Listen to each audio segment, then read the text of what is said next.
Hello viewers, welcome back to my YouTube channel. हम बात कर चुके हैं स्पीड के बारे में और हमने डिस्कस किया एक्सेलरेशन के बारे में कि जब भी किसी बॉडी की वेलोसिटी चेंज होती है उसे हम एक्सेलरेशन कहते हैं। लेकिन ये एक्सेलरेशन बॉडी में आती किस तरह से है? अगर एक बॉडी रुकी हुई है तो वो क्यों रुकी हुई है, क्या वजह है एक बॉडी के चलने की? जब एक बॉडी चलना शुरू करती है तो कौन सी ऐसी चीज है जो उसे चलने पर मजबूर करती है? इन सारी चीजों को आज की वीडियो में हम डिस्कस करेंगे। तो चलिए शुरू करते हैं आज की क्लास। तो इन सारे सवालात का जवाब है फोर्स। ये फोर्स क्या होती है, कुव्वत या फिर ताकत क्या होती है, इसके बारे में डिस्कस करते हैं। A physical quantity that changes or tends to change the state or changes dimension of a body is called force। वो फिजिकल क्वांटिटी जो स्टेट चेंज करती है किसी बॉडी की या फिर डायमेंशंस चेंज करती है उसे हम फोर्स कहते हैं। स्टेट दो तरह की होती है, या तो बॉडी रेस्ट में होती है या फिर बॉडी मोशन में। अगर एक बॉडी रेस्ट में है यानी कि रुकी हुई है, हालत सुकून में है, उसे हम जोर लगाएं, उसे हम कुव्वत लगाएं और वो जिस्म हरकत करने लग जाए यानी कि वो मोशन में आ जाए, रेस्ट से मोशन में आ जाए, तो रेस्ट से मोशन में लाने के लिए जिस फिजिकल क्वांटिटी की जरूरत है उसे हम फोर्स कहते हैं। अगर एक बॉल आपकी तरफ चलती हुई आ रही है यानी कि मोशन में है, आप उसे कैच कर लेते हैं, अब वो आपके हाथ में आके रुक जाती है यानी कि मोशन से बॉडी रेस्ट में आ गई। तो मोशन से रेस्ट में लाने के लिए जो चीज आपने इस्तेमाल की या जो चीज आपने अप्लाई की उसे हम फोर्स कहते हैं। तो फोर्स या तो बॉडी को रेस्ट से मोशन में लेकर आती है या फिर मोशन से रेस्ट में लाने के काम आती है।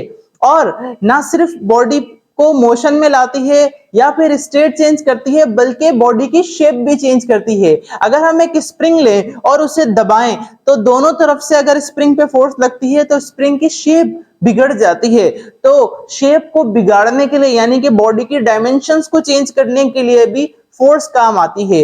एक बलून को अगर हम जोर से दबाते हैं तो उसकी शेप चेंज हो जाती है।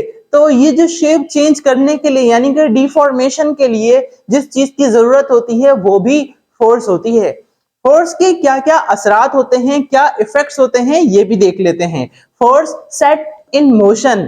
फोर्स जो है किसी भी बॉडी को हरकत में लेकर आती है।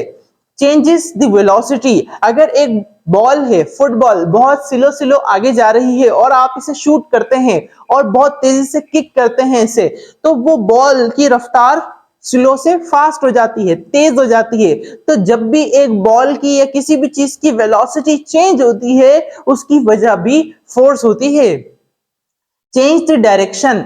फोर्स डायरेक्शन को भी चेंज कर देती है। अगर एक फास्ट बॉल आती है बैट्समैन की तरफ और बैट्समैन जो है उस बॉल के सामने बैट ले आता है तो बॉल उससे टच होकर कट लगता है, एज लगता है और वो बॉल अपनी डायरेक्शन को चेंज कर लेती है। तो यूं बैट से जो बॉल पर लगी है वो फोर्स है जिसकी वजह से उसकी डायरेक्शन चेंज हो गई। तो फोर्स जो है किसी भी बॉडी की सिम्त को चेंज कर सकती है, डायरेक्शन को चेंज कर सकती है। और force can stop the body motion. जब भी एक बॉडी मोशन में होती है तो फोर्स उसको रोक भी सकती है। जैसे मैंने अभी थोड़ी देर पहले आपको एग्जांपल दी कैच करने वाली। अगर हम एक बॉल को कैच करते हैं तो वो बॉल मोशन से रेस्ट में आ जाती है। Change the shape. और जो फोर्स होती है वो शेप को भी चेंज कर देती है यानी कि शक्ल को तब्दील कर देती है। जैसे मैंने स्प्रिंग की एग्जांपल दी, तो फोर्स जो होती है वो बॉडी को रेस्ट से मोशन में लेकर आ सकती है या मोशन वाली चीज को रेस्ट में ला सकती है या फिर डायरेक्शन चेंज कर सकती है या फिर चलती हुई बॉडी को स्टॉप कर सकती है या फिर उसकी शेप को तब्दील कर सकती है। तो ये असरात होते हैं फोर्स के जब भी फोर्स किसी बॉडी पर लगाई जाती है। तो अगर हम बात करें एक बॉडी रेस्ट में है यानी कि रुकी हुई है तो क्या इस पे कोई फोर्स लग रही है? अगर एक बॉल है और वो किसी ग्राउंड पे रखी हुई है तो क्या इस पे कोई फोर्स लग रही है? ये बॉल रेस्ट में है तो इस पर एक किस्म की फोर्स लग रही है, बल्कि दो फोर्सेस लग रही हैं। एक वो फोर्स जिस फोर्स से ये बॉडी जमीन की तरफ खींची चली आती है यानी कि वेट ऑफ द बॉडी। तो वेट लग रहा है, जमीन अपनी तरफ इस बॉल को खींच रही है, तो ये बॉल जमीन के अंदर क्यों नहीं धंस जाती? ये बॉल सरफेस पर रखी हुई है, ये इस बॉल को तो जमीन के अंदर चला जाना चाहिए, क्योंकि बॉल को जमीन एक फोर्स लगा रही है। लेकिन एक ये जो ग्राउंड है, ये जिस सतह पर बॉल रखी है, वो सतह भी इसको उतनी ही फोर्स लगा रही है ऊपर की तरफ, उसे हम नॉर्मल रिएक्शन कहते हैं। नॉर्मल रिएक्शन एक फोर्स है जो ये सतह लगा रही है इससे ऊपर की तरफ, और ये ऊपर वाली फोर्स और नीचे वाली फोर्स बिल्कुल बराबर हैं, और ये दोनों फोर्सेस एक दूसरे को कैंसिल कर रही है, और नेट फोर्स यानी कि टोटल फोर्स बराबर है 0 के। तो जब भी किसी बॉडी पर नेट फोर्स 0 होती है, तो वो बॉडी जो है वो रेस्ट में रहती है। इस बॉडी को अगर हम किक करते हैं, इस बॉल को, तो ये काफी दूर तक जाती है, लेकिन उसके बाद रुक जाती है। इसको कौन रोक रहा है? कौन सी ऐसी फोर्स है जो इसको रोक रही है? तो वो फोर्स है फ्रिक्शन की। फ्रिक्शन जो है वो सरफेस पर लगती है, जिसे हम रगड़ कहते हैं, तो ये भी एक किस्म की फोर्स है। लेकिन ये फोर्स जब एक्ट करती है, जब एक बॉडी किसी सतह से टच होती है और हरकत करने की कोशिश करती है। तो यही बॉल अगर मोशन में आ जाए,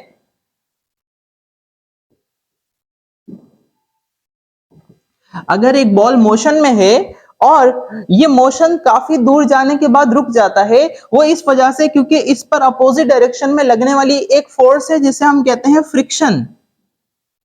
फ्रिक्शन इसे रोकती है, ये फ्रिक्शन की फोर्स इसे रोकती है और ये थोड़ी दूर बाद जाके रुक जाती है। इसके अलावा भी एक फोर्स है जो कि एयर रेजिस्टेंस, हवा की रुकावट। तो किसी भी बॉल को अगर हम किक करते हैं, वो काफी दूर जाने के बाद रुक जाती है दो फोर्सेस की वजह से। एक तो हवा की रुकावट, दूसरा फ्रिक्शन। ये दो फोर्सेस अगर ना हो तो ये बॉल कभी नहीं रुकेगी और ये हमेशा मोशन में रहेगी और इसकी वेलोसिटी यूनिफॉर्म रहेगी। अगर एक बॉडी की वेलोसिटी यूनिफॉर्म है, यानी कि उसकी वेलोसिटी चेंज नहीं हो रही है, इसका मतलब है उस पर कोई फोर्स नहीं लग रही। तो एक बॉडी या तो यूनिफॉर्म मोशन में हो या फिर रुकी हुई हो, तो उस पर टोटल फोर्स, नेट फोर्स 0 होती है। अगर एक बॉडी यूनिफॉर्म वेलोसिटी से मूव कर रही है, तो वो उसी वेलोसिटी से चलती रहेगी अगर उस पर बैलेंस फोर्सेस लग रही हैं। बैलेंस फोर्सेस जो होती हैं वो बॉडी की रफ्तार को चेंज नहीं करती। लेकिन अगर एक बॉडी मोशन में आती है, रेस्ट से मोशन में आती है, तो उस पे लगने वाली फोर्स जो है वो अनबैलेंस्ड फोर्स है।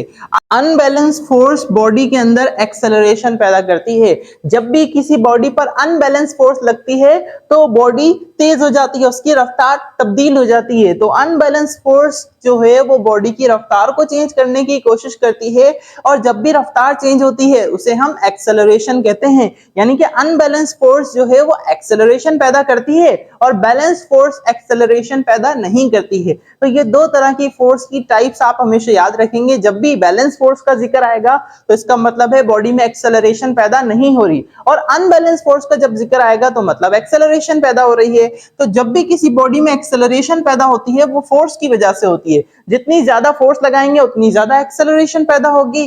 तो ये फोर्स का फॉर्मूला है F is equal to ma। Force बराबर होती है मास मल्टीप्लाई बाय एक्सेलरेशन।